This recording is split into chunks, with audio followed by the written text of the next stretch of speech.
Ala, ang kaprobinsyanang inyong Bulol, nangunguha ng malunggay. Ang lawak ng kanyang malunggayan sa bakuran ni Nanay Leonor.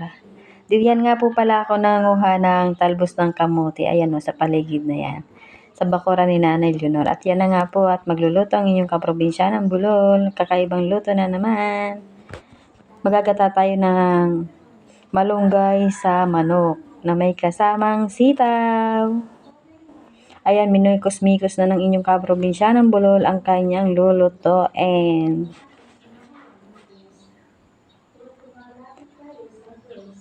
Matapos nga palang maluto na ang manok, nilagay ko na ang gulay na sitaw. Ayan. Siling green.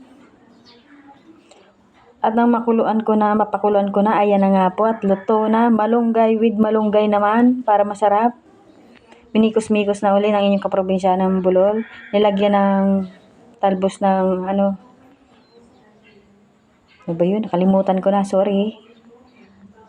Bulol na nagkakamali-mali pa sa pag-i-invoice. At ayan na nga, kumukulo na at nagmamantika na ang kanyang niluluto. At kakain na ang inyong kaprobinsyanang Bulol. Ayan, sige. Lapang na, kaprobinsyanang Bulol. Salamat sa panonood. Sa susunod pong muli, mga kaprobinsyanang Bulol. God bless you. Thank you.